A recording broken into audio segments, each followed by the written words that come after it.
Good evening, folks. Welcome back to another Monday night live stream. How's everybody doing? Did you have a nice weekend? Did you have a happy Halloween? Are you getting ready for bonfire night if you're over in the UK as well? Hope everybody is fitting well. So nice little bunch of folks in at the start of the night here. Peter Nicholas was in nice and early. Somebody else was in before that. I can't remember who it was now, and I remember reading their comment saying that they were first. It might have been Palms as well. It might have been Paul Palms, who is also in now as well. So good evening to you, buddy. We also had Richard Smith come in, Steve Evans, Christian's in as well. Good evening to you, lads. Gene come in there as well. Horrid person. Hello, Gene. How are you doing? Mark Clough is in again as well. Nice to see you back in the stream again, buddy. James Zarm is in. He says, greetings, Andy. Did you pick up your Feast of Bones set yet? I'll tell you about that in a second, mate. I'll get that. Neil Anderson's in as well. He's saying he's on taxi duties tonight, so he's listening on the fly. Well, drive safe, buddy. Hope you're well, mate, because the weather is a bit awful up here in the northeast tonight. The rain is absolutely thumping it down. So I hope you're safe on the road, mate.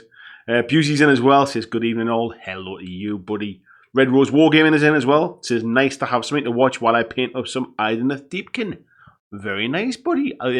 If you're not a member of the Facebook group, mate, head across and drop in and let's see some pictures of them. Be nice to see what you've been working on tonight. Tom D's in as well. Says hello, gamers. Hello, Tom. Marcus is in as well. He says I'm here. Claudio's in, saying hello to everybody. And Paul's with him about 4 o'clock this afternoon. It's always quite nice when I finish work for the day, I'll log in and set up all the stream stuff and things, and you've got like a sort of like a stream key that you have to get the software to talk to YouTube. So I've got to go in and set all that stuff up later on. And it's always quite nice to see a little comment in there when I log in. We've got Kirill in as well. Hello, Kirill. How are you? Bloggy's in as well. Saying he hopes everyone had a good weekend. Hey, buddy, how you doing? Julian's in. Says any news on Feast of Bones? Yeah, I mean, tonight's subject is about breaking down barriers, and what better way to break down barriers than to buy a starter set, or to buy a 2-player box set with rules included. So yes, why not talk about Feast of Bones as well a little bit tonight? Claudio says he's interested in what the topic is really about. Not quite sure yet. So the idea, Claudio and everybody else, is about breaking down barriers of getting into wargaming in general. So that might be that you're completely new to wargaming. You're not sure, you've chosen the game you want to play, whatever that is. You might not know how to kind of get started. How do we as a community help break down barriers to help new people get into the game? It might be somebody who is very, very experienced in a game, but they decide they want to play something different. And a game can feel like it has quite a high barrier to entry. Certain games are very simple to get into. Other ones are much more complicated. So again, how do we break down them barriers? It might be painting. You might have been collecting models for years and playing whatever game you play, but you might not really enjoy the painting bit, or you've never really gotten around to painting. Maybe you don't know how to start. Maybe you've only ever played one game which had kind of 8 or 10 models in it, and all of a sudden you want to start in a mass battle game. How do you break down those barriers to different things? And some of this is kind of cropped up around something I read recently, and I'll come on to that when we get into the main chat. So I hope that clears up for you, Claudio. I hope that's kind of what it's about. As always, we chat about anything. I always set these topics to kind of just to set a bit of a ramble off at the start of the night, and then really the chat goes wherever the chat room wants it to go. So yeah. Dax the Destroyer is in. Says afternoon from Colorado. Good afternoon to you, sir. Steve said he had a great weekend as he was off to the Mantic Open Day. Had a fantastic time. Glad to hear you enjoyed it, buddy.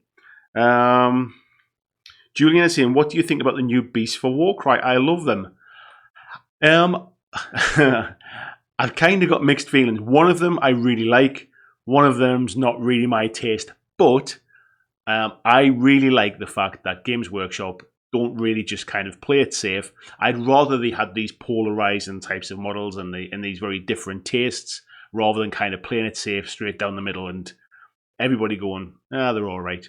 I'd rather some people loved stuff and some people hated stuff. That's what makes it interesting to talk about. There's no point in just everybody going, it's all right. So yeah, kind of mixed, mate, but I like the fact that they're coming out with new stuff for Warcry, which is important. Chris Varney's in as well, says evening all. Hello, Chris. We've also got Eric in there as well. Stonemonk Gamer says good afternoon and evening. Hello to you, buddy. The stuff you're doing for your narrative event looks fantastic, mate. As I said on Facebook, it's a shame you're so far away. Claudio's saying it's clear now. Marcus is saying he's just finished painting the last of his Adeptus Titanicus Titan, so he's taking a break, watching the stream and playing some Gwent on the iPad. What a better way to spend the evening, buddy. And Paul says, if you please everybody, you're doing something wrong. I couldn't agree more with that, mate. There's a lot of kind of my kind of reflective sort of... every now and again, I have a bit of a reflective mood about what I'm doing in my hobby and what I'm doing with the YouTube channel. And as I mentioned on Facebook, some of you might not know, it's actually... Is it today? What's the day today? Is it the 3rd today? Let me just double check.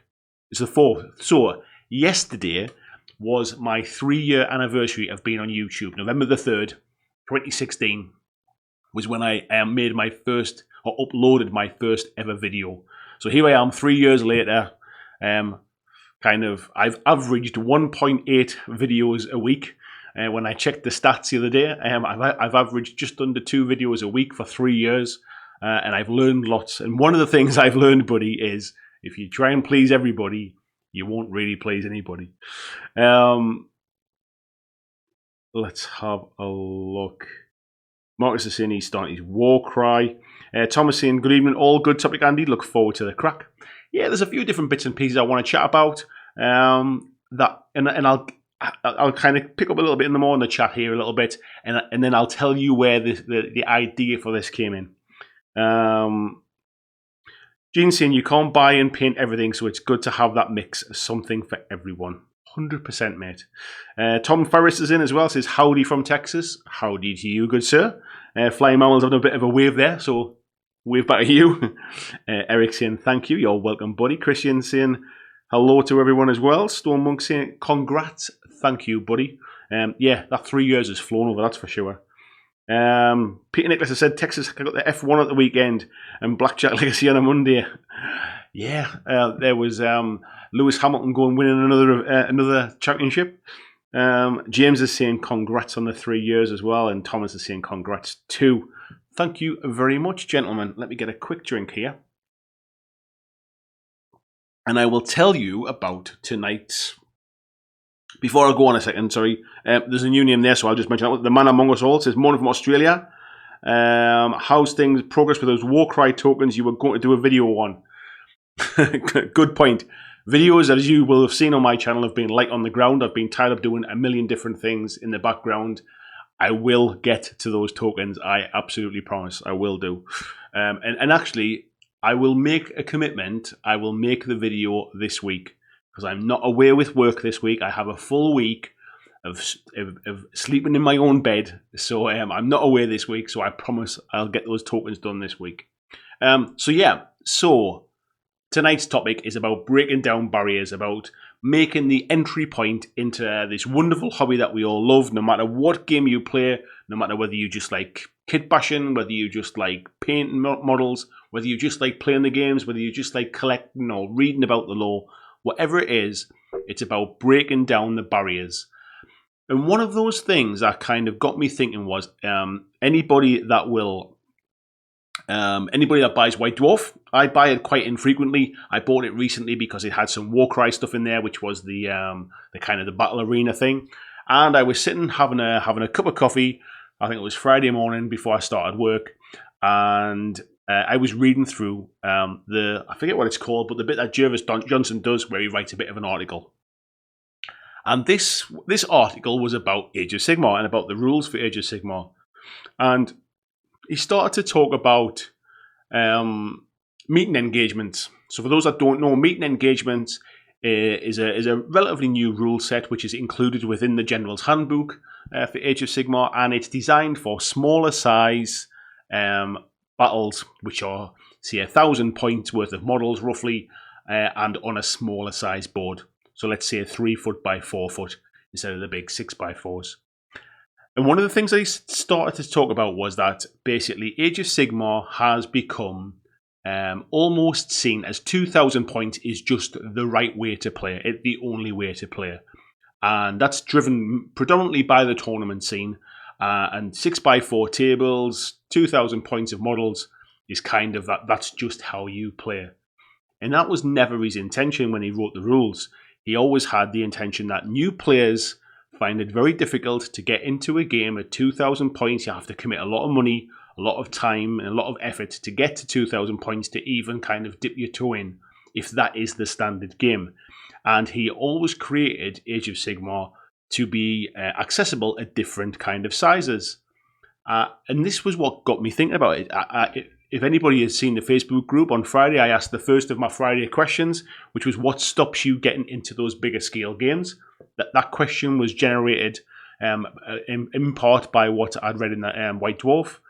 And it also got me thinking about how the community can almost create barriers without even realizing it. So getting into AOS, for example, is seen as a bit of a barrier because a lot of the things that people were saying, and this wasn't specifically about AOS, it was about bigger scale games, was about I don't have time to play a 3-hour game, I don't have time to paint and build a 2,000 point army, I don't have space at home to have a 6x4 table. These were the general kind of consensus of why people are put off of these bigger games. So this was what sparked that question, and it's also what sparked the topic for tonight. Sometimes as a community we can create the barriers, even if the games companies themselves are not sort of like setting that barrier. We can create a barrier, and maybe it's just a chance that we can be aware of it as well. If somebody wants to play a 500 point game of AOS or a 500 point game of Kings of War or whatever the game is, maybe we should kind of try and accommodate that sometimes. Otherwise, we might not get new players to our games. So that kind of gives you some of the flavour about what we're going to chat about tonight. So if we'll start off by breaking down barriers when it comes to starting a new game. You let me know in the chat what you think, and I'll kind of ramble in a little bit and tell you what I think, but it'd be really good to get your points as well. Let's see what else is going on here. Bit of chat there. The man among all, yeah, just good. Happy to see your face again. Thanks, buddy. Yeah, it's been hectic of late. Those in the Patreon group and in the member group will have seen over on the Discord chat. I've been sharing some photographs of some stuff I've been working on in the background. I've been filming as well. I've also been filming the painting the terrain stuff, so you can see some AOS, some Warcry terrain that I've been painting, and I'll be doing a video of that one. So that one is almost all videoed, just filmed. It just needs editing now, and hopefully again we're having a week at home in my own bed. I should get that done this week. So yeah, it's been a bit hectic, but things are starting to kind of calm down a little bit now. In the run up to Christmas, it's kind of given me a little bit more free time, I think. So hopefully we get back on an even keel. Von Wood's in as well. This is ahoy, gents. How's everyone tonight? Mark Berricloth in as well. Nice to see you, buddy. How you doing? Thomas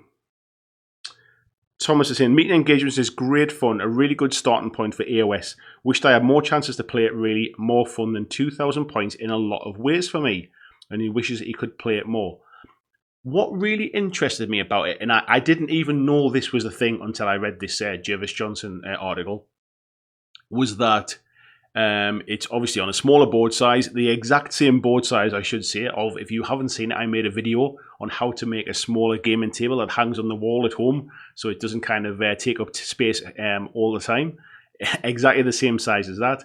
What I also liked about it was because the board is a lot smaller, and 1,000 points can still be a sizable number of models depending upon your army. You bring the models on under 3 different deployments, very much like you do in Warcry, which I thought was really interesting, actually. And that got me thinking about dipping my toe back into AOS. I used to love to play it before. I drifted away from it a little while ago. But with some of the new stuff that's coming out, I've got my sort of interest peaked again. And that, hence, I did pick up at the weekend. I did pick up the OCR Bone Reapers sort of battle tome to have a good read through it. And in answer to your question, James, I hadn't picked up the Feast of Bones box set. However, I since have. So I did order one yesterday. There was people, I know everybody said about how it's sold out so fast, but if you look around online, there are still hobby shops who have their order and have some left to sell. So I did order one yesterday, and it should be with me either tomorrow or the day after. It's in transit at the moment. So yes, my plan is to build up a small Ossiarch Bone Reapers army, hit about 1,000 points. They're an elite army, so they don't take a lot of models up, and play at some smaller sizes on a smaller board. And that is where my intention will be. I love the models. I'm not ready to commit to a 2,000 point army. This is a nice little kind of foot in the door. Paul says, I like how the Kill Team rules book says no wrong ways to play. I think you can apply that to all games. I think what happens is that, and to be fair to Games Workshop, they kind of almost started in their rule books a little while ago having these 3 ways to play. Matched play, which is very much more your competitive kind of points versus points. There is narrative play, which is very much about just telling the stories, really kind of creating that narrative, and it doesn't really matter who wins and loses. And then there's the open play, which is essentially, I've got a load of models, you've got a load of models, let's just put them on the table. Let's not worry too much about what the point costs are. I like the way in 40k they try to introduce point costs, for kind of match play gaming. They also, I've just had my dinner before I came on the stream, and now it's kind of trap wind.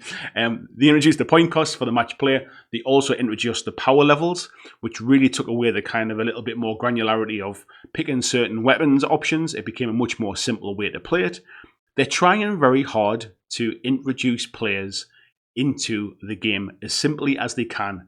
I think the worry is, well, 2 sides to it I think cause a bit of worry. One is too many options can be confusing, and it can make it quite difficult at times. And the other one is if the main community is stuck in their way of playing, it's always 2,000 points, or it's always 1,750 points. It's always ITC rules for 40k or whatever it is. If the community plays that, it makes it very difficult to try and get in and fit in with the community and play alongside them. The easiest way is if you can find a gaming friend who wants to play as well and kind of step into it at a lower pace. But it can be very difficult. And as I mentioned before, I think the community can sometimes create barriers without even realising it. Craig Lowther's in as well. Good evening, buddy. He says, how's everyone doing? Paul saying, I saw that gimbal thing you've got. It looks sick. Yeah, it's over there actually. It's a good bit of kit, that is, and it just means that I can concentrate on the painting bit. It's the first video I'll have done entirely on my iPhone. I won't have used my camera. It's a bit of a test really to see how it goes. So I've been filming all these little bits on my phone as I go while I'm painting. I've been transferring them over to my computer tonight. I've got a couple of little steps left to do, just kind of a little bit of weathering and stuff. But yeah, I should be able to start editing that tomorrow night, I think. Where we at? Steve Evans says, at the club we're starting a Kings of War 3rd edition slow grow campaign, starting at 500 points. Got 10 players signed up. It's a great way to do it. When I first started playing Age of Sigmar, my local group did a slow grow campaign as well, where it was kind of 250 points every month, I think it was, or something like that. And I managed to get up to a 2,000 point army for my Beastclaw Raiders. I wouldn't have been able to do it without that kind of motivation. So sometimes being able to kind of have a small group of people, even if it's just you and one other, or doing it as part of like an internet community, maybe it's something we can do in the BlackJack community, try and get people, it doesn't matter what game you play. If you're wanting to start a new game, we can kind of say, right, 250 points of models this month, go away and do them kind of thing, and do a slow grow kind of thing that way.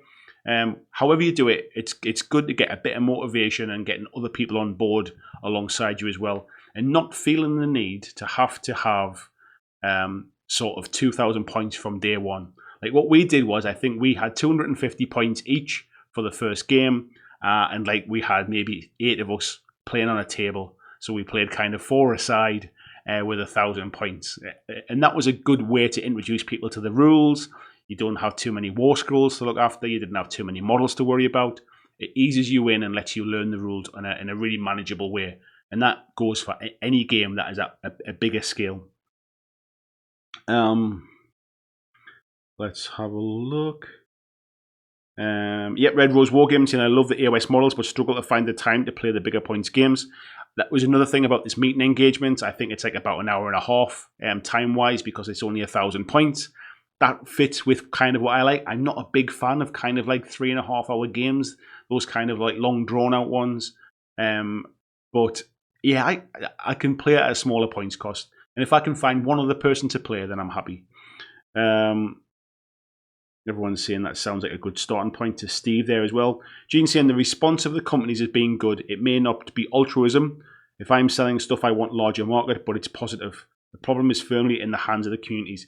I would agree, Gene. I think people like Games Workshop, people like Mantic, people like Parabellum. These companies that sell these bigger kind of scale war games now, of course they want to sell more models. That is ultimately the goal, isn't it? At the end of the day, we make models, we want to sell more models.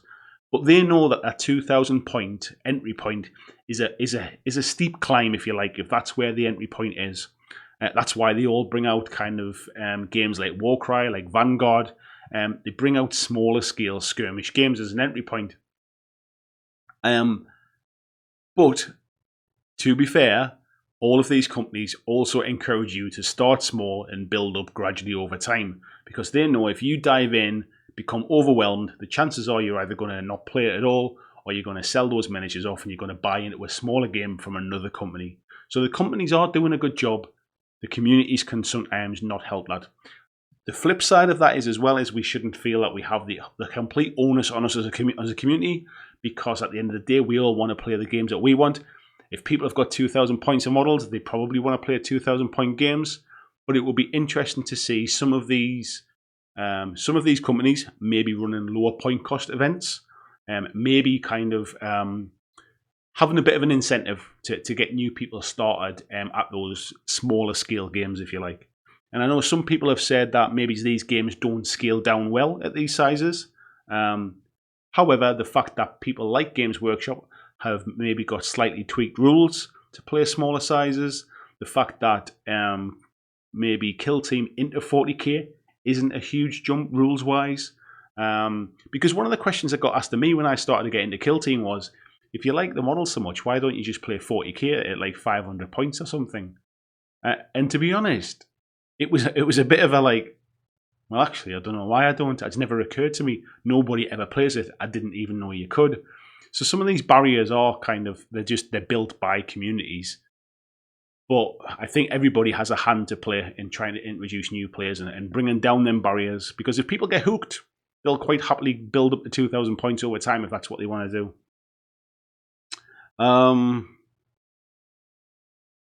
James, I'm saying one of us. Yes, mate. It's not really for the channel or anything like that, to be fair. It's a nice little kind of hobby project in the background just to work on slowly over time. I'm not under any pressure to get it finished. It's more kind of, right, because a lot of this stuff becomes whilst it's my hobby, I'll do a lot of stuff to video and for the channel, and to be able to talk about stuff.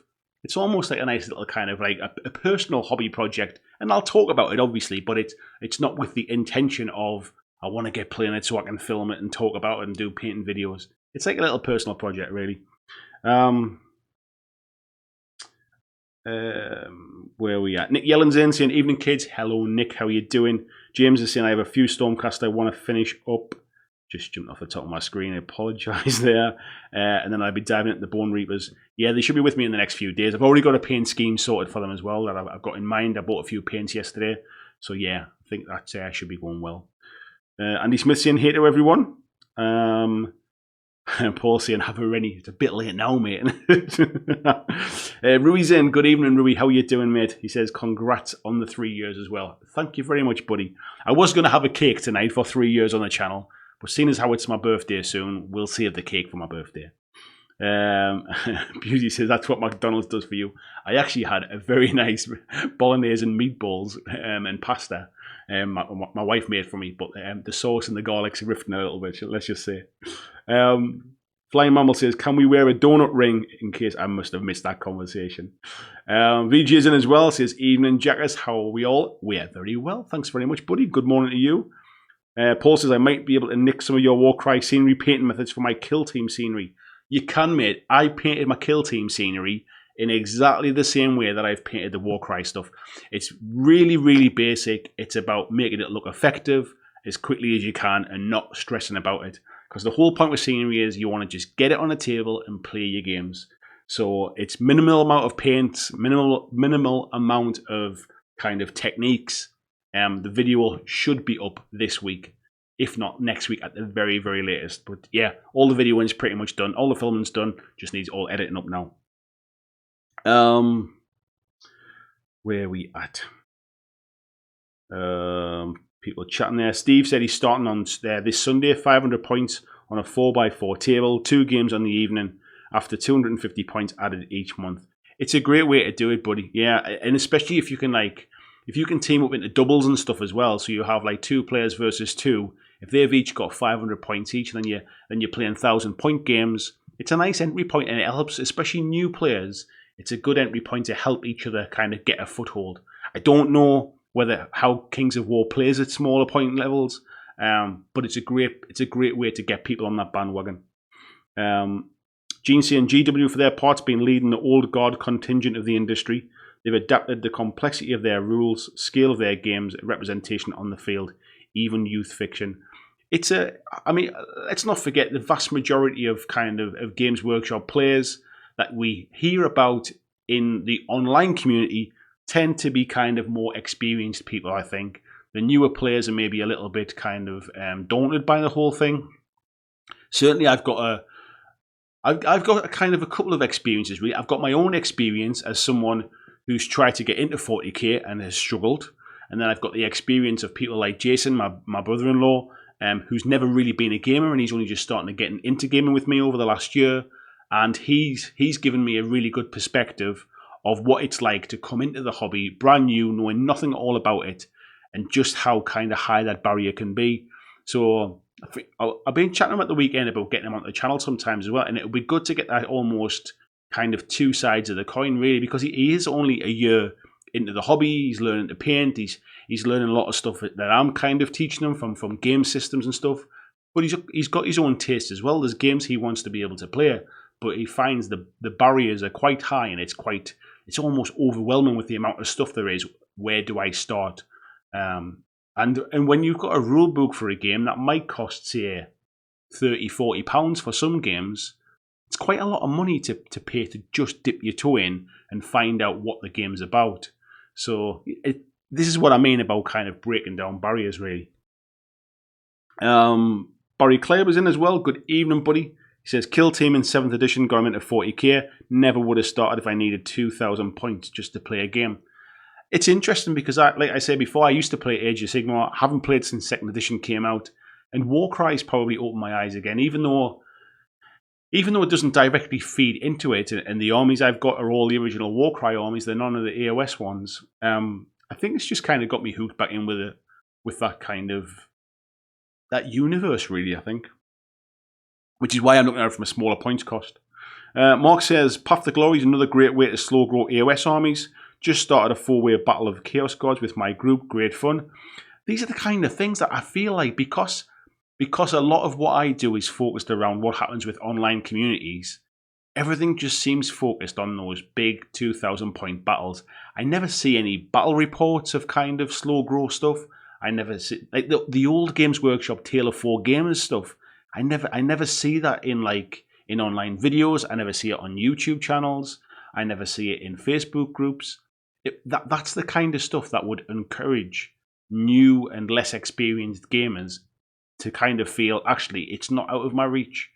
And I think it's something I'm going to try and kind of focus on in the coming few months as well. People on a bit of a chat. Steve Evans says, an hour and a half I can play 2,000-point games. I'm sure you can, buddy, but it's not when you knew. It would still take me 2.5 hours. It would take me 3 hours to play. Edward saying, hi everyone, how are we all? Nice to see you, Edward. How are you doing? Jim Sullivan's in as well. Says, sorry he's late. Things to do in Garland, Texas. Nice to see another Texan in, buddy. Rui says, my brother bought me the AOS core book this weekend. Really like the lore, and I really like the new Chaos Warriors. So maybe I'll start playing AOS. Yeah, and don't forget, we've also got Slaves to Darkness coming, which is another like an update to their army, and they can use all of the Warcry figures as well, all of the Warcry Chaos War bands. So you might even already have a foot in the door if you've been playing Warcry. It's Big Ian's in as well. It says, good evening. Nice to see you, buddy. How are you doing? Barry says, introducing power levels in 8th edition was a great idea. It was, and it's something, again, I don't see utilised very much. I've been thinking about, obviously I said I've been reflecting about 3 years on YouTube and kind of what have I learned over that time. And what I've learned is what I enjoy most, and sort of among everything else, is this kind of stuff.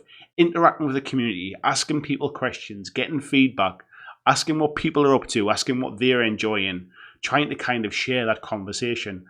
And I've also found that encouraging people to try something new, encouraging people to paint a model, encouraging people to feel part of a community and not feel that you don't have to be a tournament player, you don't have to be a kind of into the high tactics. You can play a game purely because you love the stories or because you love the models. That kind of stuff of it is always kind of, now I'm reflecting on it, that's really the core, I think, about what I'm doing on YouTube, if you like, or what I like to do. So I think going forward, as I've kind of doing some rejig stuff, I think the focus is going to be more around kind of that community side of things. It's going to be more around the access point, the entry point, the breaking down of the barriers, hence tonight's topic. Trying to understand, how can I do something that might help one person feel that they can do something, they can paint that model, they can try that new kind of paint style, that new paint method, they can play that new game without having to spend £300 to get started. That's where I think my kind of, I was going to say skills, but that's a very loose word. That's where maybe my areas are best focused. That's what I want to try and do. Where are we at now? VJ said, oh, it's 3 years. Congrats. Thank you very much, buddy. Richard Cartwright in says, Spiky Bits are posting the GW release list for the rest of the year. It includes the Warcry warbands as releases, but the prices are high. I've already seen that, mate. And he's saying, what's the suggested new models? I saw that price list. I don't know. It's one of two things. It's either we're going to see a price hike, which, given the price of the new Necromunda, wouldn't surprise me. Or I can't imagine we'd see new models for every warband all in one release. Like a second box set with different models in. So I'm not really sure. The description from the GW kind of price list thing just said like Iron Golems. It didn't say anything about Iron Golems box 2 or something. So I'm wondering whether it's just a price increase. So yeah, it's one to watch for, mate. James Sullivan says he's painting Zombicide Black Plague now and then onto Core Space. Very nice, buddy. Have you played much Core Space yet? Very good game it is too. It's Big Ian says, start a new job recently. Congratulations, buddy. Says, so his hobby budget's gone up and his free time has gone down. There's one of those things in life, isn't it? And it says that basically you're in one of two situations. You're either time rich and money poor, or you're time rich and money poor, or you're time poor and money rich. You can't tend to have both things at once. The chances of you having little money and no time are unusual, and the chances of you having lots of money and lots of time are unusual, unless you're retired, I guess. So yeah, sadly, mate, that tends to be the case. Busey saying, bloody hell, I have bolognese too. Mind you, I do have it at least twice a week. I haven't had bolognese in forever. I certainly haven't had meatballs in forever. My wife's an amazing cook, to be fair. She did a fantastic meal tonight, but it was just a bit late. It was kind of riffing on me when I first started. I could feel myself a bit out of breath when I was trying to keep it down. Peter Nicholas says, 3 years. It seems like only a year to me. Maybe it only was a year to you, mate. Christian saying the core space stuff's really nice. Animus Oculus says, hello there. Hello, Animus. Paul McElroy's in as well. Says, soz I'm late. Never need to apologise for being late, buddy. Edward says, I have a question for anyone, really. What's Kings of War like, and is it worth looking into with 3rd edition? I'll let the chat talk about that, because I can't give you any advice, buddy. Paul saying he saw a great video today about rules, saying don't try to get right the first time you play. Just play and then read the rules of game. They'll click more. I can't learn any game. I struggle by this, and it's one of the things that's held me back on YouTube stuff. I struggle to learn rules by reading rule books. I've made a video about this in the past, so if you haven't seen that, please go back and check that out. I struggle to learn a game by reading the rule book a lot of the time. I need to physically get on the table and move things around, and my brain works by seeing things happening. My brain's more kind of creative, I think, than analytical. I'm not good at list building. I'm not good at looking at... I won't be able to pick up this book, look through it, and say, oh, that's the broken list. That's the one I need to take. That's not the way my brains work. My brain works by seeing me getting kicked all over a table and seeing how something works, sort of being in action, if you like. I've always learned like that. And I would 100% say, dive in, play the rules, by all means get them wrong, and go back and read the rules afterwards. Try and do it that way. And it definitely is some sound advice. Adam says, Path to Glory looks great, but few people play. Re-rolling ones has a nice Path to Glory campaign. I must check that out then, buddy. I must have missed that at some point. Yeah, I think people don't play it because they dive in it at 2,000 points. They all want to go to tournaments. They all want to play those big games, and I get that. It's a big scale. It's an army scale game. It's good to see those big battles, but not everybody has the time, the finances, the resources, the available kind of options to be able to get in and play them big games. And I think that by being underrepresented online from communities and from videos and stuff, it makes people look at dip their toe into that game. It makes them think that there's only one way to play, and that way to play is 2,000 points match play games. Red Rose Wargaming saying we're just about to start filming some 500 point EOS games. We've got an army builder just started last month, which has been great fun. Nice one, but I look forward to watching them ones. Paul says when it comes to trying to get new players or painters involved, softly, softly, catchy monkey is my motto. It's one of those things where I think it's very easy to overwhelm people. We get very passionate, and I know I'm kind of bad in this case as well. You can get really passionate about your hobby, and as soon as somebody shows some interest in it, you can get very animated and want to tell them everything at once, and tell them how exciting it is, and tell them how brilliant the game is, and tell them what models they should get and what they need to buy. There's nothing going to switch people off faster than just an overload and a dump of information. As Paul says there, slowly is definitely the way to do it. You know, get 10 models each, roll a few dice, show them how to push them around the board. Forget the rules in general, just get them hooked in actually kind of understanding that it's a game, for example. If they want to learn how to paint, just have a go. Don't worry about it. Don't worry about getting it wrong. Just sit and paint and get used to holding the brush. Get used to holding the model a way that feels comfortable. See if you enjoy it. You can teach people the thinning down of paint. You can teach them different sort of methods to paint things over time. But just get them started, get them involved, and then gradually over time kind of let them find out sort of how to maybe make it a little bit easier or a little bit better. Barry's saying he's done a 40k slow grow league at a local store with power levels. Makes it fun to use options you want rather than trying to immerse yourself. It's exactly, I think, for me, it could be the thing. If it was played more frequently, it could be the thing that gets me into 40k, because I find list building quite tedious, if I'm honest. I don't enjoy list building. And it's one of the things, it's what happens from a lot of games. It's one of the things that I struggle with, because my brain doesn't see the kind of the most optimal ways to build things. That's why I never talk about tactics. I can tell you about rules. I can explain rules to you really well because I understand the way rules work. I can read them. I can move the models around on a board, make it click in my brain, and I can understand rules really well. What I can't do is sort of very quickly sort of pick the tactics out. If I play an army multiple times, things will start to click. I'll start to work things out, and I'll get that light bulb moment of, oh, if I do this and then I do that, I'll be able to do sort of X, Y, and Z. But list building's never been my big forte. That's why things like power levels, that's why games like Warcry really, really kind of appeal to me. Where are we at? Richard Smith saying, awesome idea, mate. Trying to help a little toy shop in our tiny little 500 house town start up a gaming group after just becoming a GW supplier. That's really cool, mate. Trying to get a small little community together, especially when you live in a relatively small area as well. It's what a great way to kind of get local kids together, to get local adults together, just to have a bit of a different interest.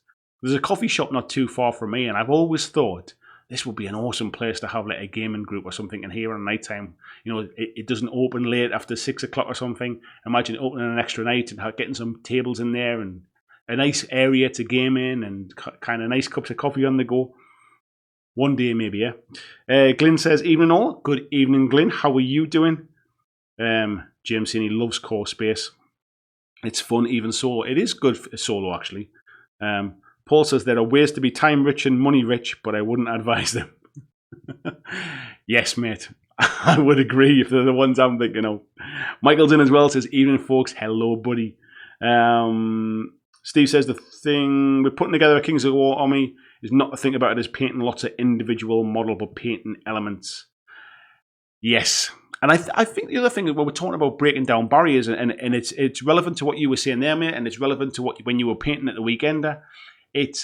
You don't always have to paint something to the, how can I put this politely, to the best of your ability, if you like. Not every model and not everything that you paint for a game needs to be Golden Demon winning standard. You can learn some tricks to kind of cut some corners and speed things up. I've certainly over a recent kind of, probably only over the last 6 months really, found the level that I'm happy with when it comes to painting. I'm never going to be a winning painter for winning awards, but I found a level that I'm happy with the finish. That means I get stuff done in a reasonable amount of time. That allows me to get it on the table painted. And I certainly found that doing the Warcry warbands, I found what works for me. I'm happy with the outcome. They're not terrible. They don't look a mess. But I'm not going to get any painting nominations at a kind of an event. But then to be fair, I'm not going to play many events. So sometimes even just you can give your own mental barriers as well as to, oh, well, that's not good enough, or I always need to paint to the best of my ability, or it needs to be better than everybody else's, whatever it is. You can definitely break down some of your own personal barriers. Glenn said he's just in after a few games of Warcry. He's doing good. And I'm trying to read this name now. Is it R.D. Was it Ardilgut? I hope that's the right name. It says, you and me both, dude, 100%. I'm not sure what I was in relation to now because I'm probably miles behind on the chat, but thank you, buddy. Thank you. Jeremiah hammers in. He says, yep, I learned the same way too. Thomas is saying, regarding possible Warcry warbands price increase, the leaked spreadsheet that's the source for that seems to have the releases right, but I think a few of the prices have been wrong. Just being reboxed alongside the Slaves of Darkness release that day too. That is interesting. I wonder if that's what it is, if they're being reboxed alongside Slaves to Darkness. But if that's the case, there must be something extra in the box. Otherwise, it wouldn't cost any more money, would it? Be interesting anyway. It's Big Ian says, I usually find people are one good experience away from diving headfirst into the hobby. And by the same stretch, you can very quickly scare them away if you give them a bad experience. I've told this story many, many times over the last 3 years about my first experience of gaming. For those that haven't heard it, I started painting models when I started in the hobby. I started much later than most people. I was probably about 28, 29, something like that. And I picked up some Games Workshop Space Marine models because I had a lot of time at home. Just had twin boys, spending a lot of time at home, and I picked up models to paint. I was just painting just to relax after work. I got to a point where I painted up a whole host of Space Marines as a Raven Guard chapter, and I decided to learn how to play. And I went to a local gaming club where somebody gave me a demo game, and I absolutely hated it. And I know looking back now that the guy cheated to kind of to make sure he won. He didn't really tell me the right rules. He didn't explain stuff that enabled me to kind of to compete or to be able to play properly. I essentially put my models on the board for him to shoot them off.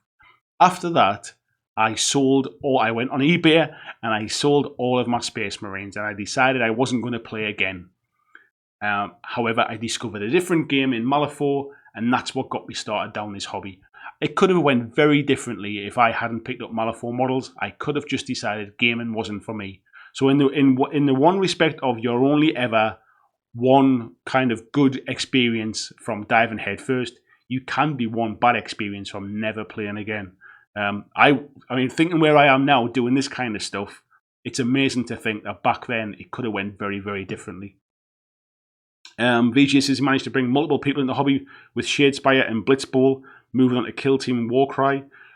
I think that's it, but I think unless you really are kind of sort of headfirst really interested in the hobby, introducing somebody at 2,000 points of 40k, for example, is not the way to kind of convince them that this is for you. Paul said, I think a lot of people could never paint a model when it's really just a case of, just jumping off the top of my screen there, sorry buddy.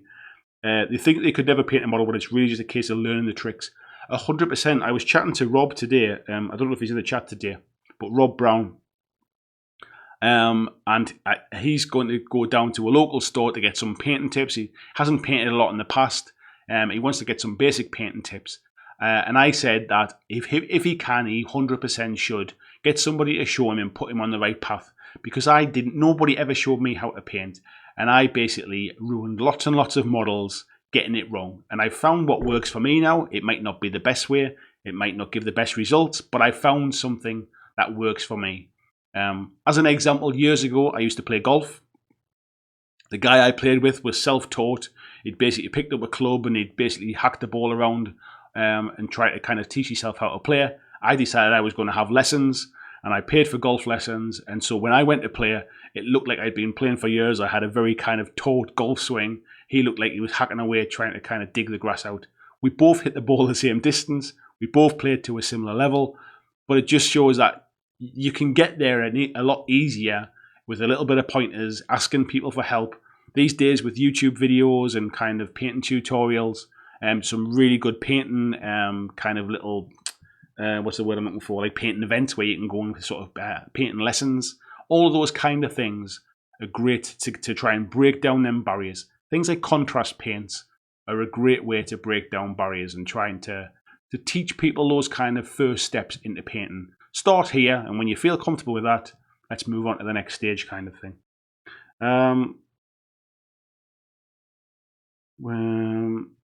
Edward's saying that's what happened to me. I got overloaded with info on how to paint and got scared away from it and put off for a while. Yeah, I think I purely just got into the hobby just by painting for my own kind of personal enjoyment, really. If somebody had tried to dump it all on me in one go, I think I probably would have went off and done something completely different. I played a lot of video games. I guess I miss playing video games because I don't play them as much these days. If that had gone very different, I would have just played a lot of PlayStation and forgot completely about this hobby, I think. It's Big Ian says, I think people overthink painting. I always used to. Yeah, me too. And I still did until recently. Just get some colours on there and you'll be surprised. Yes, things like the Army Painted Dip stuff, things like Games Workshop shades, things like contrast paints are amazing tools to make beginner painters feel more comfortable. The problem is we then go and see the heavy metal stuff. We see all these award-winning Golden Demon stuff. We see people like Angel Heraldez and the amazing stuff they can do with an airbrush. And you feel massively sort of, what's the word I'm looking for? Inadequate. You feel inadequate against that kind of stuff. What am I doing wrong that my models don't look like that? And the thing that you're doing wrong is you're not practicing 10 hours a day every day like some of those guys do. But that bit gets missed. And there's an expectation to have fantastic models. And they shouldn't be. They should never. Nobody should ever feel bad about trying to paint something. You see a lot of people playing with grey plastic, and it's their hobby. They can do it whatever they want. However, there's nothing better than seeing painted models on the table. No matter how they're painted, at least somebody has taken some time and effort, and they should be congratulated for making the effort. Steve says, to be honest, we normally suggest players start off with just movement trays and bases. Yeah, I can imagine that, mate. And to be honest, my first experience was pushing bits of cut-out cardboard around. Agents of Sigmarian, good evening, buddy. He says, list building is a young man's game. 100%. I will play any game in the world if somebody just gave me a list and said, those are the models you need to buy. Just buy those ones, you'll be fine. That absolutely suits me down to the ground. That's what I like about Underworlds, which With Warhammer Underworlds, there's no list building to worry about, although that's what I like about the new Beastgrave stuff with the new card packs. I can just play the card pack as it is. It's what I like about Warcry. I just buy a box and I can just go and play them. Yeah, list building is not my forte at all. Paul's saying the only way to get better at painting is to keep painting, but don't force yourself. It shouldn't be a chore. Little and often is definitely the way. If you can put half an hour aside each night for a few weeks, you'll see a huge jump in your painting. When I was painting more frequently, my painting standard went up dramatically. I don't paint enough now to get good at it, but I paint enough and I've learned enough tricks to be able to kind of maintain a semi-decent standard, if you like, one that I'm happy with. Just took me a long time to realise that, really. Where are we at? Been jumping around a little bit there. Tony Howell's in. Good evening, buddy. Says, evening, ladies and gentlemen. Apologies for being late. You can duck my next pay. Thomas says, something that put me off trying Kings of War, which I'd like to try, is the barrier of multi-basin. I'm not sure what to start with. Have it look good. I guess it's funny because these are the things that some people say is it's not a barrier because you just basically put them all on a base and that's it. Think of them as a diorama. However, there's then the pressure to, well, I've got to make it look nice. I can't just stick them all on a base because it'll look rubbish. So we create these barriers, really. We shouldn't feel bad about just kind of entry points into games. Because if you're not a seasoned modeler, Kings of War multi-basin might actually be a step too far. That might be the wrong game as an entry point. VG Morse having a chat there with the Agents of Sigmar. Peter says you should purchase that coffee shop and do it. Do you know what, buddy? I wouldn't even purchase it. I would just ask them if they would open one night a week and just kind of take subs and get it started, really. I'd like to. If this ever became an opportunity where I could quit my day job and do this stuff instead, that would free up my evenings, and I could probably commit to running a club type like that. Something maybe once a fortnight or something like that, even once a month. The way things are at the minute, I couldn't even say where I'm going to be from one week to the next sometimes. Bit of chat. Agents of Sigmar saying it's Robin. Hello, Robin, buddy. I had a nice. Where are we at? I was just about to read something there. It's disappeared off the top of my screen again. We'll start here. Glincy and GW recently have been getting it spot on, probably the last year, helping new gamers, the current community breaking through barriers. Though talks of future price hikes worries me.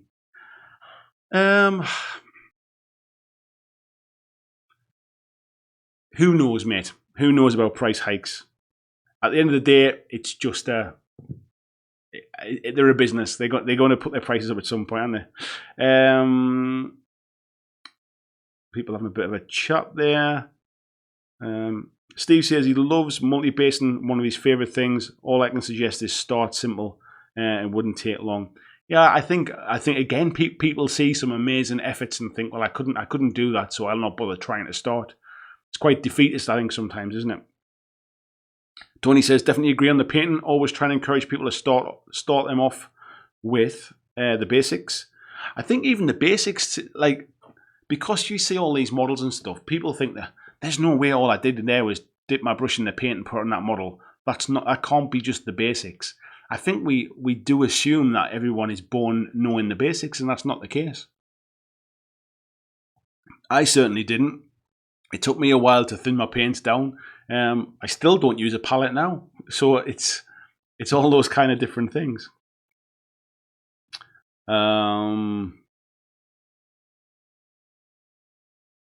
Steve saying they've shown loads of players how to play Kings and Dreadball. Normally, just let people use my armies.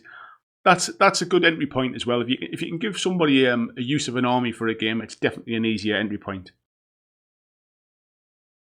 It's Big Ian says, I got my mum a Blood Bowl team and she loved painting them. Ian, are you in the northeast, buddy? The fact that you said mum there made me think you might be. I don't know if other people say mum or mum. It just made me think you were in the northeast. Paul saying, I want to use pre-built decks for Underworlds. Can't be bothered with that. Yes, and that's the way I intend to play as well, mate. Brandon Rutter's in as well. Good evening, Brandon. He says, I paint for 20-minute increments. Yeah, that's the way to do it, mate, as well. Just little short bursts is sometimes enough. It's just to kind of, just to keep your hand in, it almost becomes, it's like habit forming. If you can paint 20 minutes a day, you might not think you're doing much, but what you're doing is you are building that habit of just, I've got 20 minutes, I'm going to pick up the paint. But if you've got somewhere where you can like leave things set up, that massively helps as well.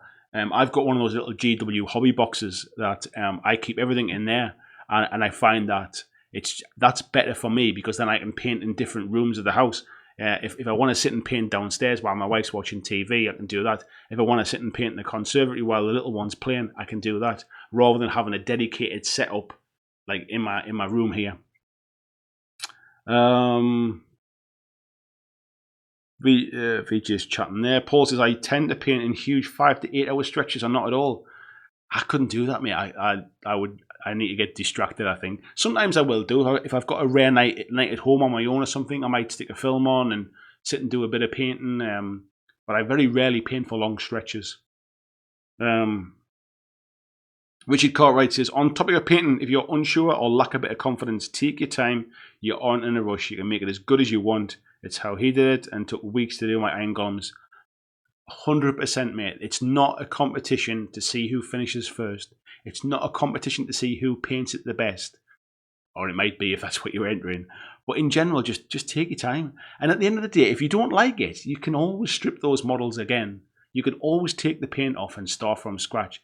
Never feel like it's kind of, you are doing, like I'm going to give this a go and that's it. I've got one chance and that's all there is to it. Just, you can always do it again. Edward's saying, I generally get lost in the moment when I start painting, look up when 2 hours is gone. That's when I have my longer sessions, when I'm really enjoying what I'm doing. Sometimes when I've been doing these painting sessions, these painting streams and stuff, I did a couple of kind of hobby hangouts, which I found really kind of easy just to get lost in.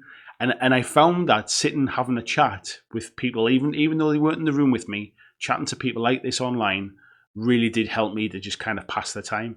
Recently, I was at my mate Jason's, sitting in his office at home. We were just sitting painting some of his models, and it was just to sit and having a conversation. Put a podcast on, listen to a podcast. There's quite a lot of kind of painting streams where people will go on Skype and sit and chat. Those kind of things are all really kind of motivational.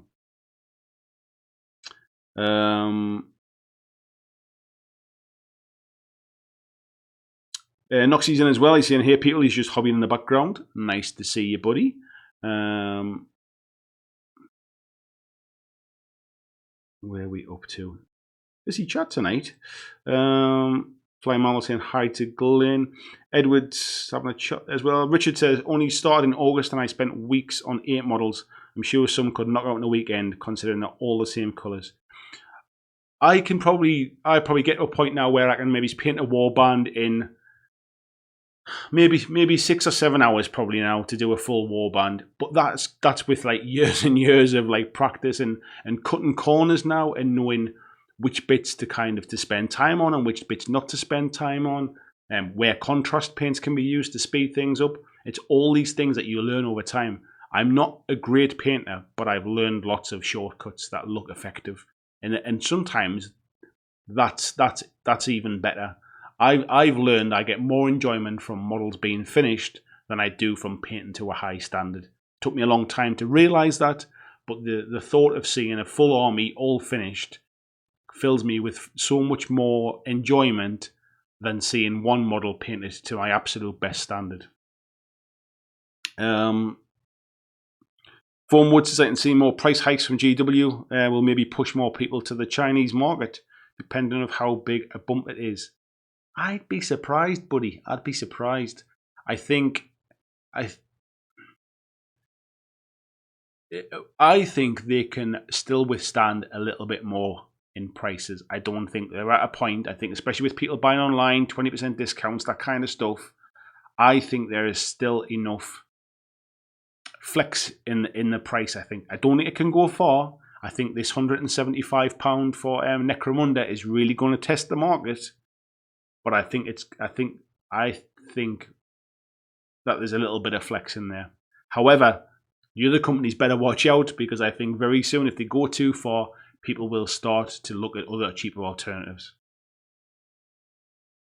Ian says, I am, mate. I had a go at you once for dissing teas. I remember now, man.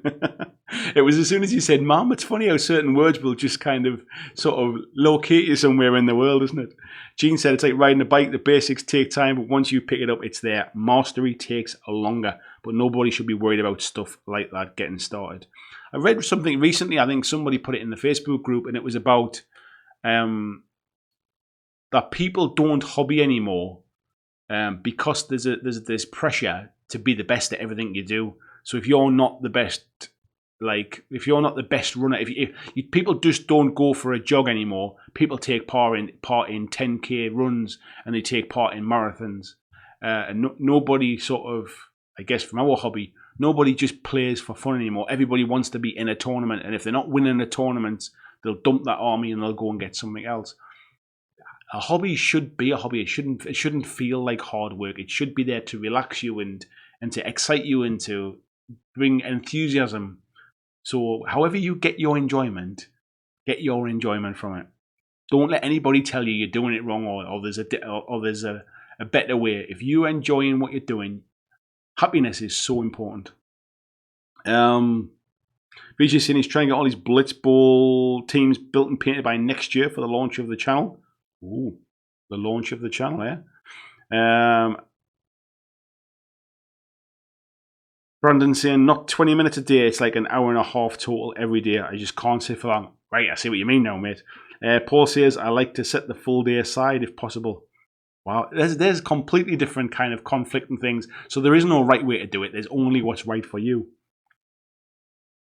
Gene saying, compete with yourself painting if you're going to compete with anyone, and it isn't competition, it's a challenge. I agree with that, buddy. VJ says, my problem is I can't find 90 minutes. Let me rephrase that. My problem is I can find 90 minutes a day to hobby, but it always blows out to 120 and then I end up going to bed late. Yes, I've been there as well. Peter says, some great advice here tonight for those who are new or not confident in the hobby. It's like I said before, if you want to be the top table players for 40k, if you want to be a competition winning painter, there's much better channels out there than this one. But if you just want to feel part of a group of people who are all in this hobby because it brings them enjoyment and because they have fun and they love what they do, no matter what the outcome, you're in the right place. That's why this group, it just goes from strength to strength, because we seem to attract people with a like-minded attitude. There's very few people that kind of come and watch my stuff or comment on videos or whatever it is who are ultra win at all costs gamers or kind of painting snobs or any other kind of stuff. It happens rarely, but it does happen. But in general, this community is all about encouragement and about support. A bit of chat there. Brandon says, does anyone paint standing up? I know they have those desks. I thought about doing it a while ago. I did a video a while ago about sort of how is gaming making me unhealthy kind of thing. Because I spend a lot of time sitting down. My day job is sitting at a desk. My hobby is sitting making videos, sitting at a desk, sitting painting and that kind of stuff. And I had wondered about getting a standing desk purely for that thing. I never have yet, because I think trying to brace my arms while I'm standing might be a little bit funny. But yeah, rather than being hunched over all the time. Paul says, I don't like the idea of stripping your older unpainted models because then you can't look back and see your progress. I wouldn't suggest stripping them just because you don't like them. I would suggest stripping them if you're trying to do something and it doesn't work out. Strip it and try it again, for example. But if you've painted something and you were happy with it before, but now your standards have moved on, I wouldn't suggest stripping them really. And it's nice to look back and see your progress, definitely. But that's where it comes in good taking photographs as well. Get your camera phone out, take some pictures. It's nice to be able to look back on stuff. And if you're painting, say, if you paint an hour a day for 6 months, you'll be amazed at where your stuff is kind of like after a month, after 3 months, after 6 months.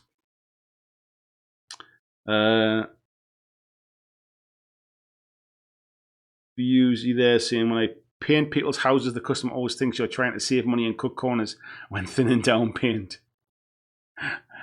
Yeah, it's a funny one, isn't it? It's a funny one. Gene saying the competitive mindset hurts learning in this case. Any new skills need testing, but a guy who's jogged his first mile doesn't realistically compare himself to an Olympic distance runner. Yeah, but I think because we're in a hobby where there's not professional gamers, for example, so there's no standard as in like, oh well they get paid to go to tournaments and take part, so they put loads of time into this kind of thing. Because we're all just kind of amateurs, we're all hobbyists, we all come at this from the same level. I think sometimes there's this feeling of competition is where you need to be in the hobby. Barry says, I paint for a couple of hours once or twice a week. I know it's time to stop if I start making mistakes. That is a huge piece of advice, mate, that we always overlook. It's one thing committing yourself to painting a little and often, but knowing when to stop, because when you reach that point when your eyes are getting a bit sore, your painting's going all to rubbish, you can't think of what colours to use, knowing when to stop is just as important as getting that kind of energy to start. Great shout, mate.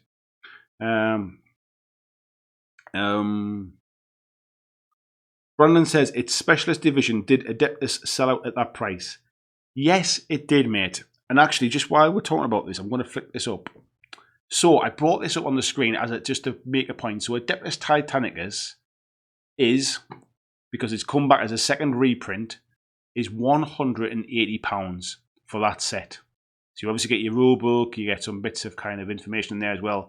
A few plastic buildings, you get a couple of knights, a couple of titans, and a couple of smaller knights, and some little bits of tokens and dice and things. On first glance, there's not a lot in that box for £180. In reflection, the current Necromunda box, that is £75, so £100 cheaper, does come with 2 armies, does come with some small bits of plastic terrain and the boards and the rule book. However, Necromunda didn't sell out, and Adeptus Titanicus did sell out. I think the biggest difference here is the audience, and I think that there is an audience for these kind of very high quality exclusive box sets. And I honestly think Games Workshop are testing the market a little bit. If you think about how much was in the box for Warcry at £100, that's fantastic value. At £175, you've got to really want this. It's not buying it on a whim. Nobody's going to be buying this to break it down and sell on eBay, I wouldn't imagine. It's a big investment, but there will be people that will buy it, and I'm sure it'll sell out. However, we're talking about breaking down barriers. £175 for a starter set is a barrier. It is that. I don't think it's a starter set. I think that is almost a luxury set for the avid collector.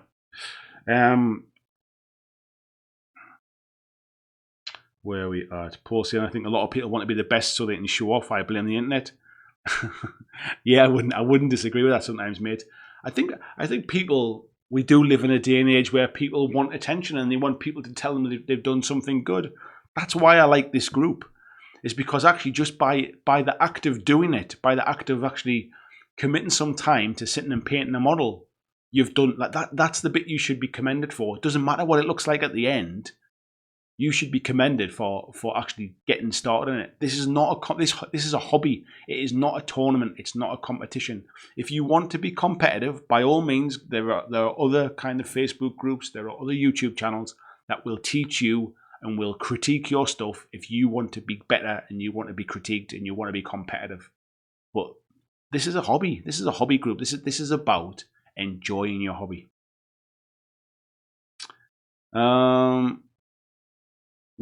Just jumping around a little bit. I'm just going to pick away out and see now. Grey Cage there says it was the article in praise of mediocrity on the New York Times site. That was it, buddy. That was it. Somebody shared it in my Facebook group and I couldn't remember who it was, but that's exactly what article it was. Thank you very much. Busy saying 2 or 3 hours painting minis is enough for me on an evening. In that time, I probably only do about an hour of actual painting. Yeah, you can get distracted quite easily. Bobby Clarkson as well. Good evening, Bobby. Says, surely barriers will be dependent on the person One person's preferred way of learning and getting motivated might be totally different to another person's.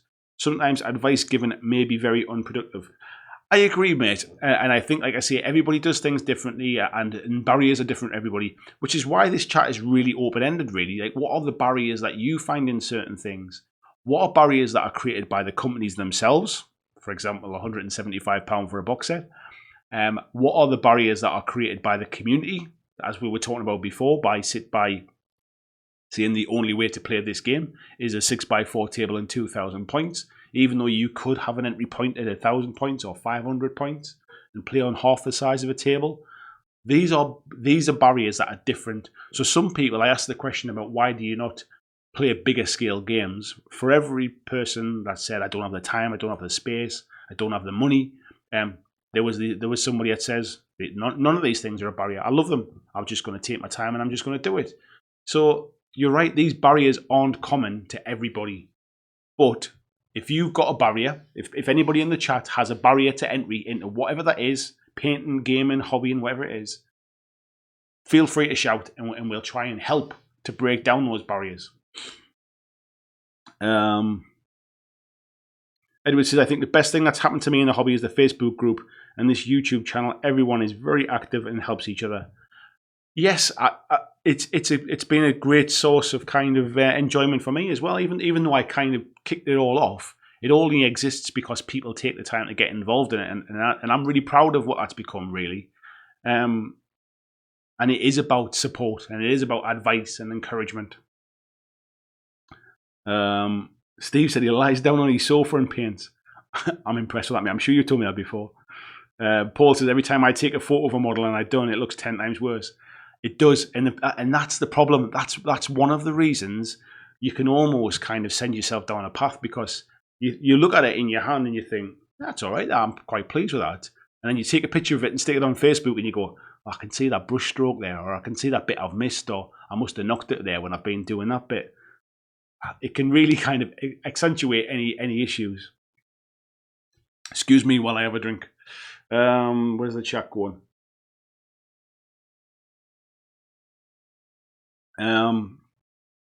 Mark says, mine looked like I was jogging while painting. I've painted models that look like I've hit them with a paintball gun from 20 foot away.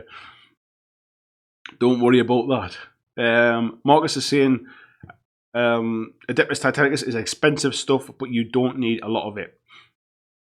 In theory, mate, Necromunda, that box set, has everything in it and you need to play the game too. So I guess you could compare them on that level. Paul says, I only tend to see the mistakes. You don't see all the good bits you've done. Yeah, I do know what you mean. It took me a long time to make sure that I was happy with the good bits. And at the end of the day, right? So something I've been into some motivational stuff recently from there's a guy called Gary Vaynerchuk, and this is all about getting me in a right mindset about trying to push forward with this YouTube channel and stuff. But one thing he says is we spent so much time worrying what other people think. That might be, what do they think about what clothes I wear? What do they think about the car I drive? What do they think about the models I've painted? As soon as you can stop worrying about what other people think and just worry what you think and what you care, that's when you start to that's when you'll truly be happy with what you're doing. It doesn't matter if I tell you you've done a great job if you think it's awful. And it doesn't matter that I tell you I don't like your model that you've painted if you think you've done a great job. At the end of the day, as long as you can make yourself happy with what you've done, don't worry about what everybody else thinks. By all means, share your stuff, because that's encouraging other people to do it. It might encourage you to do it. But nobody's judging, and if they are, they've got too much time on their hands.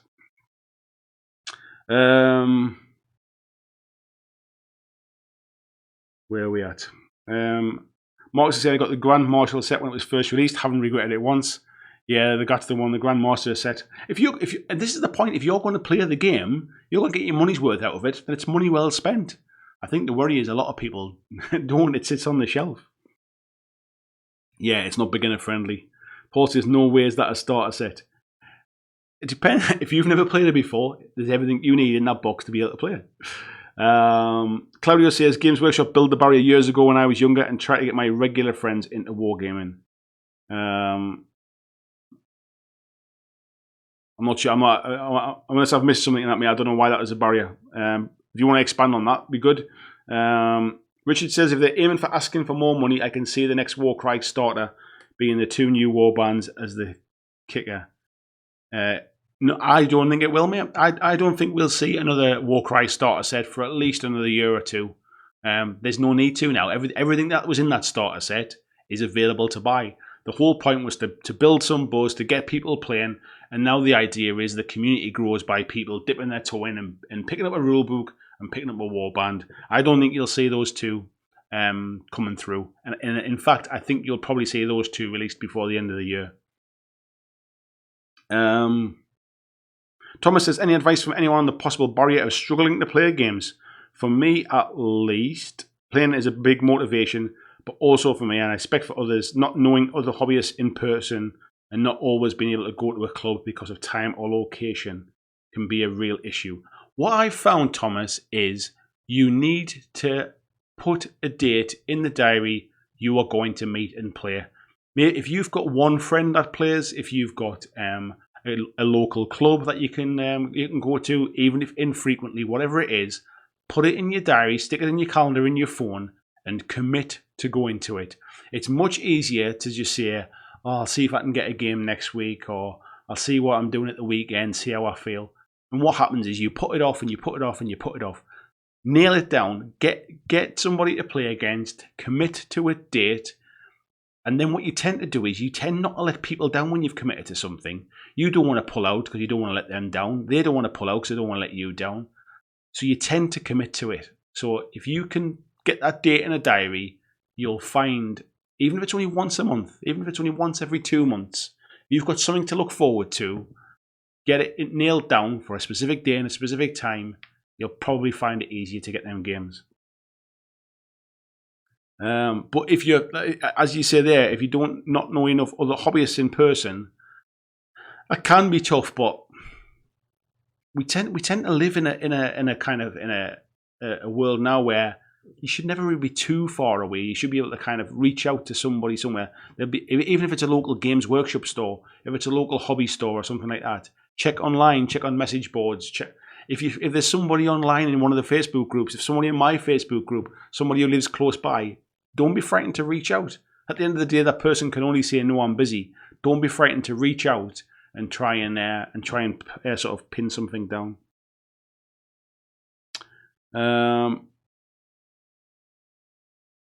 Let's have a look here. Peter saying, I think it's a premium set, but could be used as a starter, albeit expensive. Yeah, that's it. It is a starter set. It gets you started playing the game for 2 people. However, it doesn't mean it's cheap. That's exactly right. Where are we at? VG says, always photograph your model before you varnish it. 100%, mate. It's amazing how the flash on the camera makes it just look weird. Bit of chat going on there as well.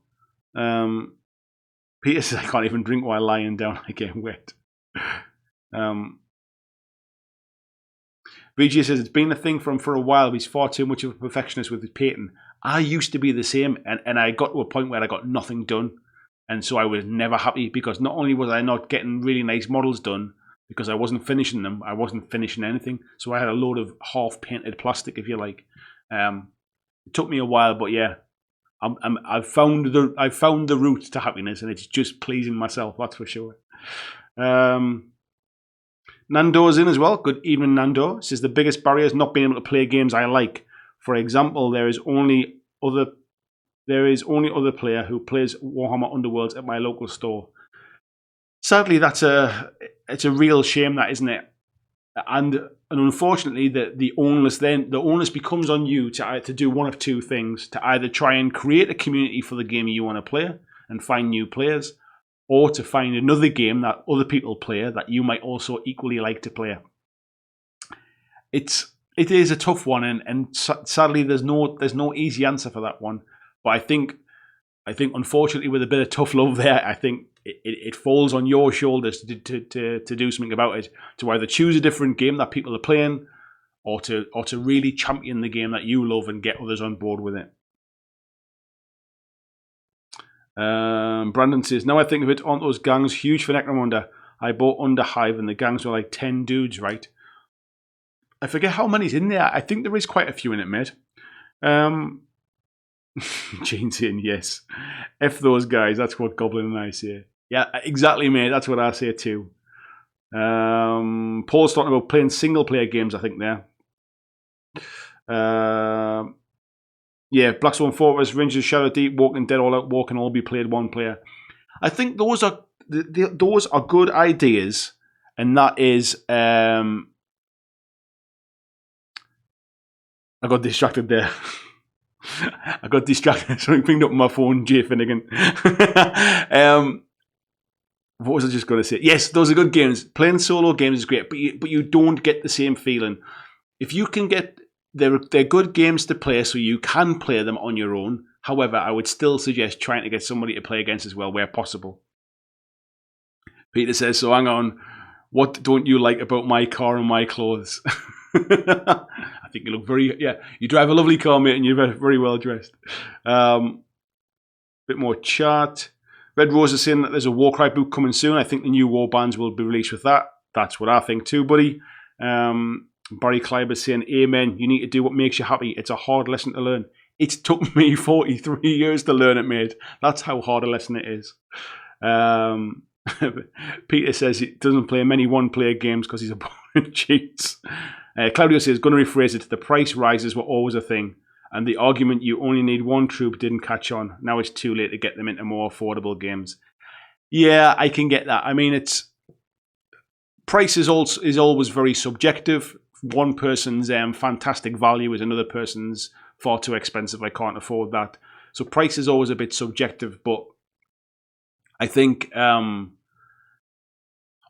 certainly back in the day with things like 40k and Warhammer Fantasy, especially with Warhammer Fantasy, I would say, you couldn't just buy one box of stuff and be done. You needed to buy multiples of those boxes of things. And wargaming in general is much more accessible these days because there are options, things like Warcry, where one box of models and you can play the game. So it's really interesting to see that now. But you're right. I think Games Workshop were the biggest on the market. They were pretty much the only ones on the market at one point, and the games that they sold required you to have a lot of models. So yeah, I can imagine that no wonder that the games have grown now. It's more popular now than it ever was.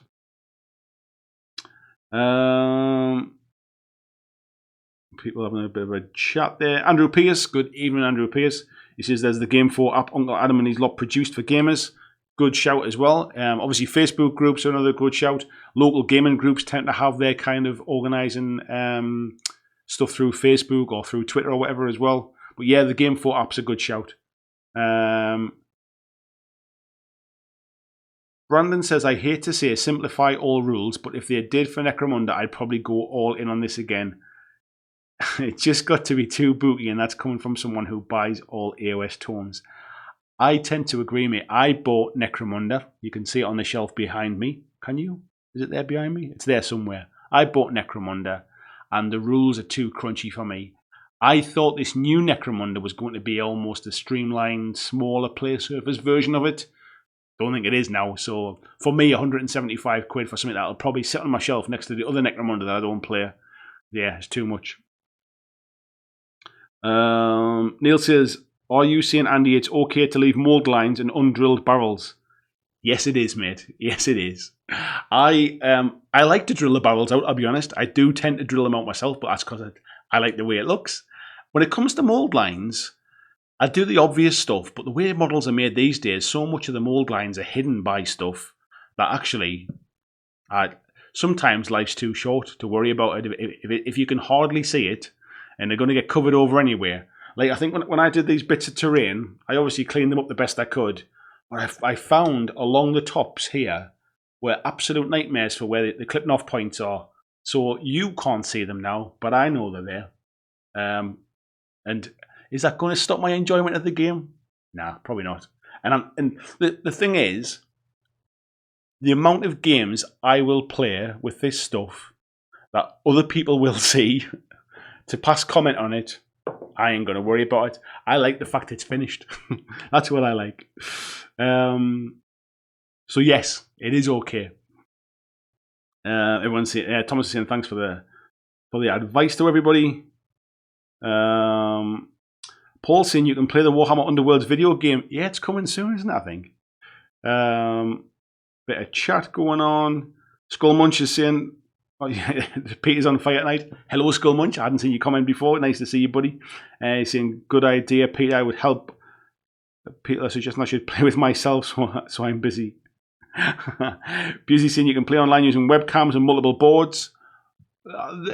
If that was a bit easier to do, yeah. That's why I like the idea of things like sort of Skype D&D and stuff like that as well. Gene saying, baby steps is my suggestion for solo games. Less organisation makes it easier to try and encourage people.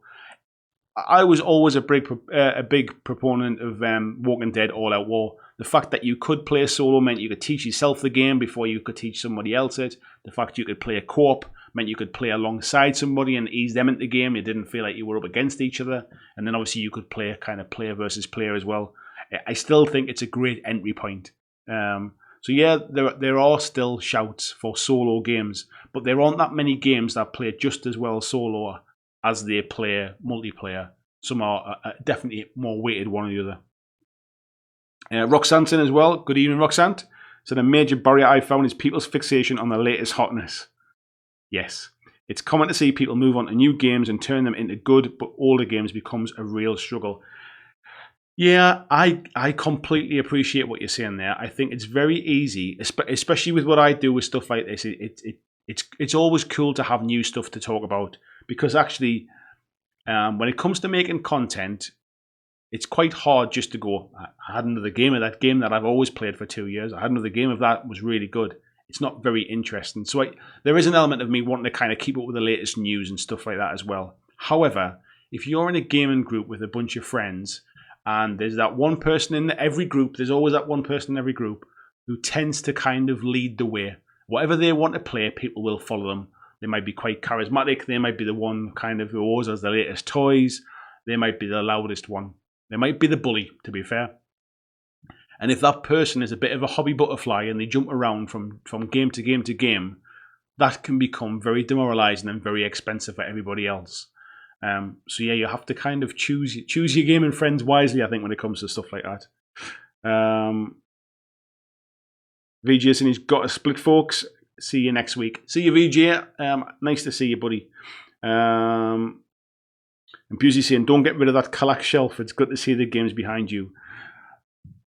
No, the Kallax shelf will be going with the new set, mate. It'll be going with the new set. Paul says, I think people get too caught up in the whole pre-order hype. What's pre-orders? Who cares? Play what you want.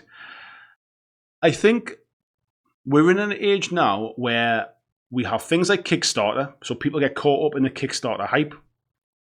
We have pre-orders, especially when it comes to Games Workshop stuff, because there is a fear of missing out. There is that if I don't buy it now, it might not be there when I want it. And I think it's driving a different mentality. However, I do think we'll come to a point where that will burn people out, especially when things are starting to creep up in prices. Box sets at over £100 a shot. It starts to become quite expensive. And you can't afford to chase the latest hotness on everything, for example. So I think there's a breaking point to that, and I think Games Workshop know that too. However, what we have to remember, I go back to what I said before about making sure you're happy with what you're doing. If you enjoy the game you play with the stuff you've got, do not feel pressured to go out there and spend more money on the latest hotness and have a whole host of plastic stuff that you'll never touch. There's a podcast called Paint All the Minis that a friend of mine, Dan Adams, does, and he's done some episodes recently about sustainable gaming and sort of mental health and physical health and your own well-being and stuff. And I found them really, really interesting because it's not very often that we actually talk about the side of Nobody wants to talk about the dirty secret of all the stuff they've got that never gets painted and never gets played with, and the games they've bought that haven't even been out of the box and all of that kind of stuff. Nobody wants to talk about that because that's not sexy, is it? That's not interesting. Nobody wants to have the pile of shame on show. But everybody wants to talk about the latest stuff that they've just bought or what they've just pre-ordered or what's coming out. So you should definitely it's another thing when it comes to barriers, breaking down barriers. Play what you've got. Don't get caught up in the latest hype. Especially if you play with like a local group with 2 or 3 people. Why chase the latest hype all the time? Play what you enjoy playing. Vaughan Wood says, always better over perfect. 100%, mate. I was super put off with the new Necromunda set. I was hopeful it would have been more affordable like Kill Team. I think it came out before Kill Team, and Kill Team was really what I'd been waiting for. I just didn't know it was coming, really. And I thought I would love Necromunda because it was small scale. I'd never played Necromunda before, and when I actually went to read the rule book, it really put me off. It was a bit complicated for me because, as I said before, I struggled to take in the rules by reading the rule book. I almost got caught up in the new one. I'm glad it's expensive because it stopped me from buying it. Peter says, friends can certainly be barriers to gaming, but good friends can make it better. Couldn't have put it better myself, buddy. Gene saying, hobby butterfly, my group knows not to give me the con. Ian says, I'm really tempted by new Necromunda set. Maybe if I ever get a chance to actually play. Yeah, it's a huge part. If you're not going to get the games played, if you're not going to get games under your belt, don't invest that kind of money in it, you know what I mean? If you're not playing it now. Paul saying he's off to the GW site now. Red Rose Wargaming saying his painting model is perfection is the enemy of done. 100%. I could not have ended the stream on a better phrase, my friend. I want to say thanks to every single person that's come in tonight. It's been a really good chat tonight. I probably didn't even go through half the stuff I wanted to talk about, but that's because you lot have been really kind of getting in there and interacting tonight, so thank you very much for that. I want to say a huge thank you to all of my Patreon supporters and my YouTube member supporters. If anybody would like to help out with the future of the channel, please do check out Patreon. That's patreon.com/BlackJack Legacy. You can support the channel from $2 per month, and you can cancel it at any point so you don't feel the need to, sort of subscribed on a 12-month contract, for example. So, yeah, let's call it end of a stream there. Again, thanks very much. I will see you, hopefully, in at least a video this week. I have promised I'm going to do those Warcry tokens ones. And I will definitely see you next Monday on the next Monday night live stream. Thanks for tuning in.